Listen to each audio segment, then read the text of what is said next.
ሰላም አለይኩም ወራህመቱላሂ ወበረካቱሁ። ውድ እና የተወደዳችሁት ወንድሞቼ እንደምን አላችሁልኝ? እኔ አልሐምዱሊላህ በጣም ሰላም ነኝ። በያላችሁበት ሰላማችሁ ብዝት ይበልኝ። ዛሬም እንደተለመደው የተለያዩ ትምህርቶችን ይዤላችሁ ብቅ ብያለሁ። እስከ መጨረሻው እንደምትከታተሉኝ አልጠራጠርም። የማታውቁኝ ካላችሁ ሰይድ ወርቁ እባላለሁ። እንግዲህ ቻናሌን ከወደዳችሁት ላይክ፣ ሰብስክራይብ፣ ሼር ማድረጋችሁ እንዳትረሱ ማለት ነው። የዛሬው ትምህርት ለየት ያለ ነው። በየአካባቢያችሁ የምታገኙት ተወዳጁና ጣፋጩ ሙዝ ነው ማለት ነው። ለጨጓራ ማለት ነው ችግሮች ሁነኛ መፍትሄ አለው። በኢትዮጵያ እንደተገኘ የሚነገርለት እና በዓለማችን በስፋት እየተመረተ ለምግብነት የሚውለው ሙዝ እጅግ በርካታ ጠቀሜታዎች አሉት። ሙዝ ከምግብ ይዘቱ በተጨማሪ ለተለያዩ በሽታዎች ፈውስ ሊያስገኝ የሚችል ንጥረ ነገሮች አካቶ ይይዟል ማለት ነው። ብዙዎቻችን ሙዝ ለምግብነት በማዋል ለሰውነታችን ኃይልና ሙቀት ለማግኘት እንደምንችል ከማወቅ የዘለለ ነገር አስበን አናውቅም። ነገር ግን ሙዝ በውስጡ የያዛቸው ተፈጥሯዊ የስኳር ወይንም የጣፋጭ ምንጭ የሆኑ ግሉኮስ፣ ስክሮስ እና ፍሩክቶስ የተባሉ ንጥረ ነገሮች ከሙዝ የፋይበር የቃጫነት ተፈጥሮ ጋር ተደምረው መጠነ ሰፊ ጠቀሜታዎች አሉት ማለት ነው። ከበርካታ የሙዝ ጠቀሜታዎች መካከል ጥቂቶቹን እናያለን ማለት ነው። አንደኛው ለአእምሮ እድገት እናየው እስኪ። ለአእምሮአችን እድገት ሙዝ በውስጡ ከፍተኛ የፖታሺየም ንጥረ ነገር ይዟል። ይህም ንጥረ ነገር የአንጎልን የስራ ብቃት ለማሻሻል እና ለማሳደግ እንዲሁም ንቁና ጤናማ አእምሮ እንዲኖረን በማድረግ ረገድ ከፍተኛ ጠቀሜታ አለው ይለን። ወደ ሁለተኛው ጋር ስንሄድ ስትሮክ በሙዝ ውስጥ ያለው ፖታሺየም የደም ስርዓት በማስተካከል ባልታሰበ ሁኔታና በድንገት የሚከሰተውን የስትሮክ ችግር ለመከላከል ያግዛል። ሙዝ ማለት ነው በሰው ልጆች የአመጋገብ ስርዓት ውስጥ ማለት ነው ተካቶ ዘወትር ለምግብነት የሚውል ከሆነ በስትሮክ ምክንያት የሚመጣውን ድንገተኛ ሞትና የአካል ጉዳት ከ50 እስከ 60 በመቶ ለመቀነስ ያስችላል ይላል። ሶስተኛው ጋር ለደም ግፊት ነው። ሙዝ በተፈጥሮ በውስጡ የሚይዘው ዝቅተኛ የጨው መጠን በመሆኑ የደም ግፊትን ለማረጋጋት ይረዳል። ከዚያም በተጨማሪ በውስጡ ያለው ፖታሺየም የደም ግፊትን ለማስተካከል በግፊት ሳቢያ የሚከሰቱ ከባድ የጤና ችግሮችን ማለት ነው ለመከላከል ከፍተኛ ጠቀሜታ አለው ይላል። ወደ አራተኛው ስንሄድ ለጨጓራ ህመም ነው።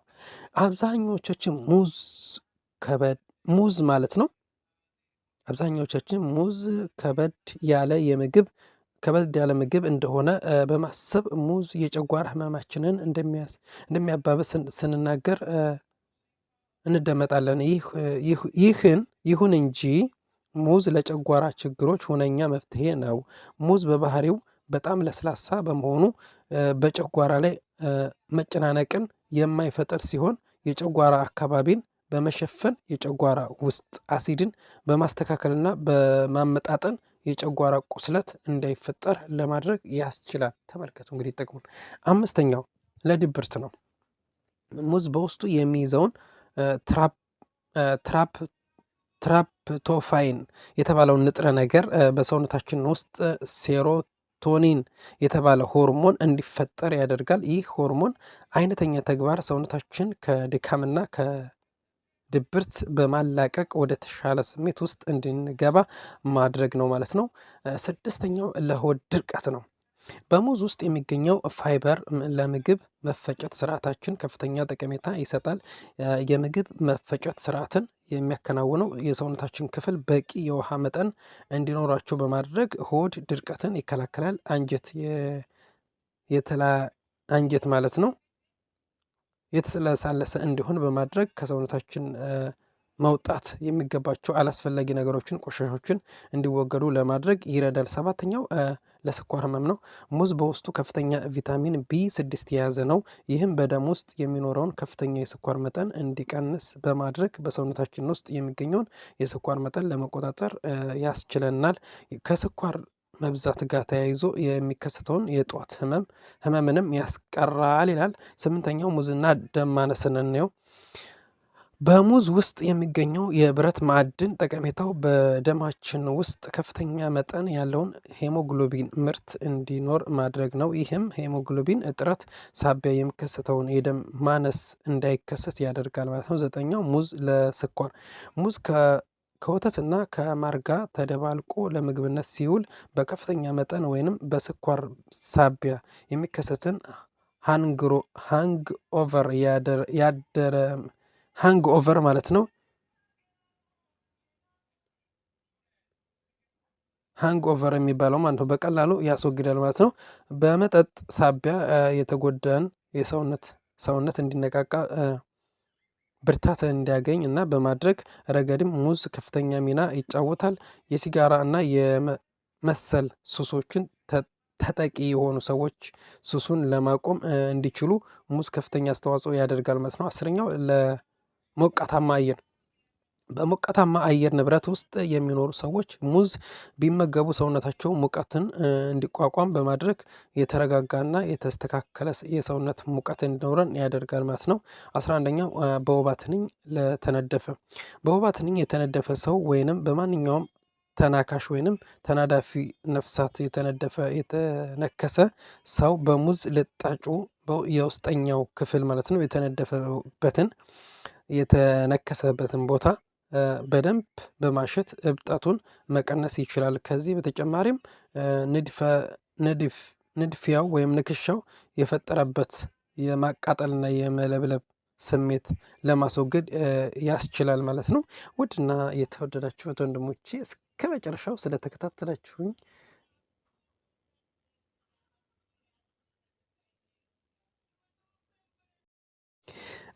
ቪዲዮ ላቋርጠው ስል ማለት ነው ሳየው ደቂቃ አለው ማለት ነው። ስለዚህ ትንሽ ልበላችሁ ብዬ ነው። ድንችን መመገብ የሌለባችሁ ሰዎች እና የድንች አስገራሚ ጥቅሞችን ብናይስ ብዬ ነው። ድንች በዓለማችን ላይ በስፋት ከሚዘወተሩ ምግቦች አንዱ ሲሆን በርካታ የጤና ጥቅሞች አሉት። ሆኖም ግን ለአንዳንድ ሰዎች ወይንም በተወሰነ ሁኔታ ሲዘጋጅ ጉዳት ሊኖረው ይችላል። ዝርዝር መረጃውን እንደሚከተለው እስኪ ነው። አንደኛ ድንች በውስጡ ጠቃሚ የሆነ የቪታሚኖችን በተለይ ቪታሚን ሲ እና ቢ6 ሚኔራሎችን፣ ፖታሽየም እና ፋይበር ይዟል ማለት ነው። ሁለተኛው ለልብ ጤንነት ነው። በውስጡ ያለው ከፍተኛ የፖታሽየም መጠን የደም ግፊትን ለመቀነስና የልብ ምትን ለማስተካከል ይረዳል ማለት ነው። ሶስተኛውን ስናየው ለምግብ መፈጨት ነው። ድንች በፋይበር የበለጸገ በመሆኑ ለሆድ ድርቀት መፍትሄ ይሆናል። የምግብ መፈጨት ስርዓትንም ያቀላጥፋል ማለት ነው። ለሰውነት ኃይል አራተኛው ማለት ለሰውነት ኃይል ውስብስብ ካርቦሃይድሬት ስላለው ለሰውነታችን ቀጣይነት ያለው ኃይል ይሰጣል ማለት ነው። አምስተኛው ጋር ስንል ለቆዳ ጤንነት በውስጡ ያለው ቪታሚን ሲ ቆዳ እንዳይሸበሸብና ጤናማ እንዲሆን ይረዳል። ከግሉተን ነፃ መሆኑን ግሉተን ለማይስማማቸው ሰዎች ተመራጭ ኃይል ምንጭ ነው ይለናል። ድንች መመገብ የሌለባቸው ወይንም መጠቀም የሌለባቸው ሰዎች ማለት ነው። ምንም እንኳን ድንች ጠቃሚ ቢሆንም የሚከተሉትን ጥንቃቄዎች ማድረግ ያስፈልጋል። አንደኛ የስኳር ህመምተኞች ማለት ነው። ድንች ከፍተኛ ግላይሴሚክ ኢንዴክስ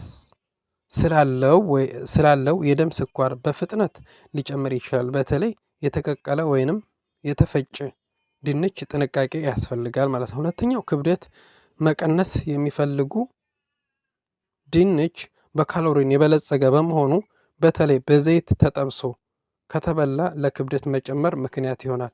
እንግዲህ መወፈር የምትፈልጉ ድንችን በዚህ መሰረት ከተጠቀማችሁ ትወፍራላችሁ ማለት ነው። መቀነስ የምትፈልጉ ደግሞ እንግዲህ ድንችን መብላት መተው አለባችሁ አይደለ? እንደዛ ነው የሚለው ክብደት ለመቀነስ ማለት ነው። እሺ የኩላሊት ህመም ያለባቸው በድንች ውስጥ ያለው የፖታሽየም መጠን ከፍተኛ በመሆኑ ኩላሊታቸው ፖታሽየም የማጣራት አቅሙ ለቀነሰ ሰዎች አደገኛ ሊሆን ይችላል ማለት ነው። አራተኛው የመገጣጠሚያ ህመም ነው። የመገጣጠሚያ ህመም ያለባቸው አንዳንድ ጥናቶች እንደሚያሳዩት ድንች ማለት ነው ሶሊን የተባለ ንጥረ ነገር ስላለው ለአንዳንድ ሰዎች የመገጣጠሚያ እብጠትን ሊቀሰቅስ ይችላል ማለት ነው።